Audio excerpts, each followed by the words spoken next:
So this was where we camped last night, but I did not get any video of the campsite.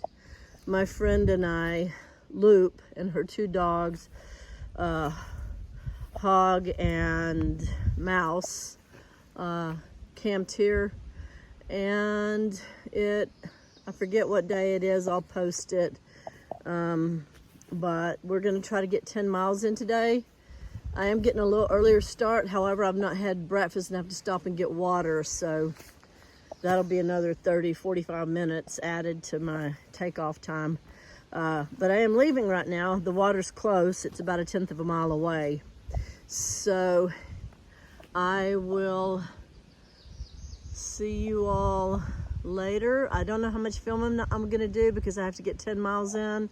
That's a really big day for me. Talk to you later. Here's a good water source, but I've vortexed here for breakfast, so I gotta get on the road. Figuring out where the trail picks up at these crossings at roads is a pain in the rear. Oh look, bear scat. Been a lot of bear sightings, bear activity. A bear at Abingdon Gap shelter that is not afraid. Apparently it's not aggressive, but it doesn't leave when people try to scare it off. It just sits there and looks at them. So I'm just hoping today goes well. And I probably won't video much because I took over an hour with my breakfast and water break, and now it's 11 o'clock and I'm just now really starting. So the trail is a little smoother in this area. I mean, it looks like right now I'm kind of going over a few little rocks, but everything's grown in pretty much, so you can't see out too well, but there are some mountain views like right back there. It's kind of going and then here's this, but for the most part this has been an easier hike. I had someone at Boots Off Hostel who works there tell me, oh yeah, once you get up on the ridge, it's like a magic carpet ride into Damascus. And I'm going, okay, well, I don't know what you call a magic carpet ride, but I doubt it's a magic carpet ride for me, although it is way better. Oh my gosh.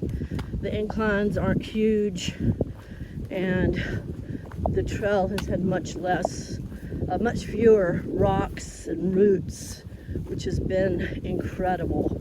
So I'm hoping that the 10 miles that I need to get today is an achievable goal. I mean, I know I'm gonna hurt because that's all part of it, right? My feet are already hurting and I'm only not even an hour in. So I figure I'll have 8 hours-ish of hiking today. So I'm hoping to, kind of roll into camp no later than 7, which for me is really late, but because I like to be at camp really between 4:30 and 5:30, but that means I have to get up and get out earlier, and I'm just not doing that yet.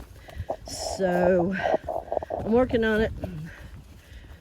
Just wanted to show y'all this part of the trail because it is right now so much easier than the usual. Had my lunch today at McQueen's Knob shelter. This shelter is no longer approved to stay at, but because of safety concerns, you can see it's kind of look like it's going to fall in any minute. But we know there's a bear that stays at the next shelter up at 1.4 miles. It has been seen there every day, 2 or 3 times a day. And so I did not want to eat lunch there. So I decided to eat lunch here.